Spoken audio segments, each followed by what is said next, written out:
पूर्वी जर्मनी की सबसे खतरनाक निगरानी मशीन। स्टाजी की कहानी वुल्फगैंग टेम्पलिन चर्च जाने के लिए ट्रेन से उतरता है। ट्रेन से उतरने से ठीक पहले वह एक कागज का टुकड़ा फेंक देता है। कुछ ही सेकंड बाद एक दूसरा आदमी उसे उठा लेता है। यह आदमी कोई आम इंसान नहीं, वह पूर्वी जर्मनी की कुख्यात गुप्त पुलिस स्टाजी का एजेंट है। यह घटना एक बहुत ही विशाल निगरानी ऑपरेशन का छोटा सा हिस्सा है। स्टाजी की नजर में वुल्फगैंग टेम्पलिन राज्य का दुश्मन है, लेकिन वह कोई पश्चिमी जासूस नहीं है। न वह सरकार गिराने की साजिश कर रहा है, न किसी नेता की हत्या की योजना बना रहा है। उसका अपराध बस इतना है कि उसने कुछ लोगों के साथ मिलकर पूर्वी जर्मनी में मानवाधिकारों पर चर्चा करने का एक छोटा समूह बनाया है। एक इंसान पर पूरी मशीन स्टाजी टेम्पलिन की निगरानी के लिए कम से कम 10 सहयोगी तैनात करती है। वे सुबह उसके घर के बाहर खड़े रहते हैं, उसे बेकरी तक फॉलो करते हैं, कैफे में उसके बगल में बैठते हैं, उसी ट्रेन में सफर करते हैं, उसकी चिट्ठियां खोलते हैं, बैंक स्टेटमेंट पढ़ते हैं, फोन कॉल रिकॉर्ड करते हैं। हर छोटी बड़ी बात एक फाइल में टाइप की जाती है, इतनी बड़ी फाइल कि वह कई बाइबल जितनी मोटी हो जाती है। वे उसके दोस्तों के बीच घुसपैठ करते हैं, घर पर परेशान करते हैं, झूठी अफवाहें फैलाते हैं, नौकरी से निकलवाने की कोशिश करते हैं, बच्चों को छीनने की धमकी देते हैं, यहां तक कि उसकी शादी तोड़ने के लिए उसकी पत्नी से अफेयर करवाने की भी योजना बनाते हैं। उनका मकसद उसे जेल में डालना नहीं है, क्योंकि जेल उसे शहीद बना सकती है। उनका असली मकसद है बिना किसी निशान के उसे मानसिक रूप से तोड़ देना। पूर्वी जर्मनी की शुरुआत 7 अक्टूबर 1949 को एक नया देश बना, जर्मन डेमोक्रेटिक रिपब्लिक यानी पूर्वी जर्मनी। सोवियत संघ की निगरानी में बनी यह समाजवादी सरकार खुद को मजदूरों का स्वर्ग बताना चाहती थी, लेकिन समस्याएं बहुत थीं। लोग एक पार्टी तानाशाही के खिलाफ प्रदर्शन कर रहे थे, हजारों लोग पश्चिम की ओर भाग रहे थे। सोवियत संघ भी पूर्वी जर्मनी पर पूरी तरह भरोसा नहीं करता था। स्टालिन को डर था कि नाजी अतीत वाला समाज भरोसेमंद नहीं हो सकता। इसी माहौल में उभरा एक आदमी, एरिक मील्के। एरिक मील्के डर की नींव मील्के बर्लिन की एक गरीब बस्ती से आया था।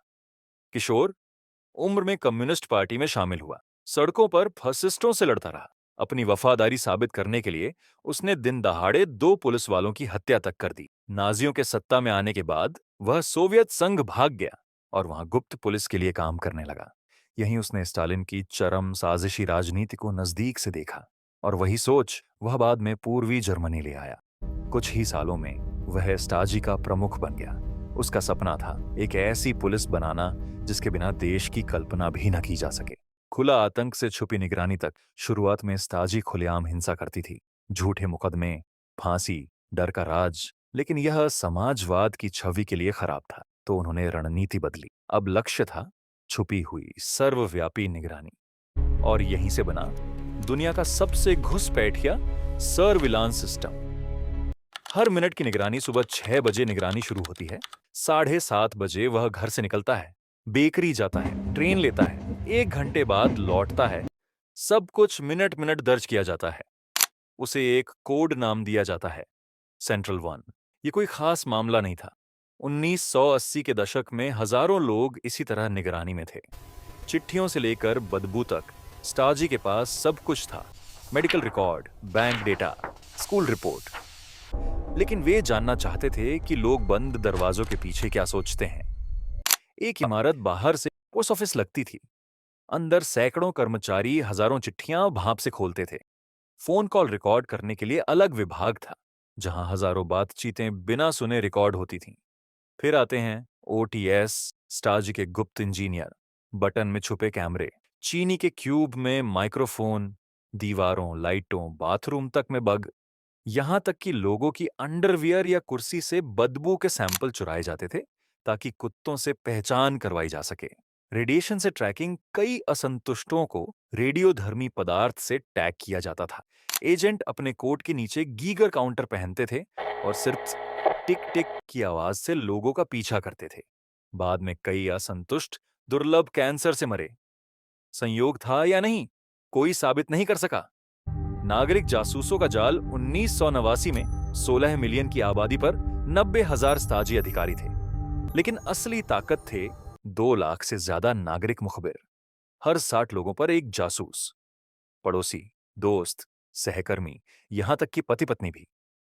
एक महिला को बाद में पता चला कि उसका पति सालों से उसकी हर हरकत रिपोर्ट कर रहा था, यहां तक कि बिस्तर की बातें भी। भरोसा पूरी तरह टूट चुका था।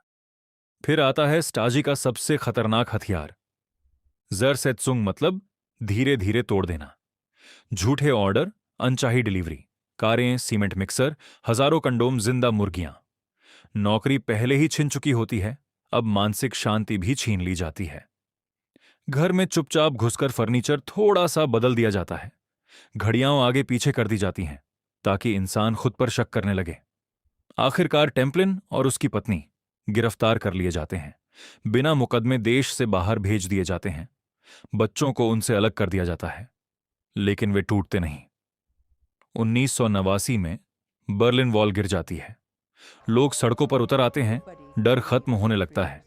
टेम्पलिन वापस लौटता है।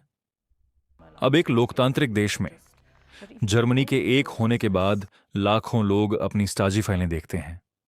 दोस्तों के नाम, परिवार के नाम। सबसे गहरी चोट, टूटा हुआ भरोसा। एरिक मिलके मरता है। लोग उसकी कब्र तक तोड़ देते हैं। मरने से पहले वह कहता है, हमने जो लड़ा वह सब बेकार गया। जब एक सरकार अपने ही लोगों से डरने लगे तो सबसे पहले आजादी मरती है, और उसके बाद इंसान।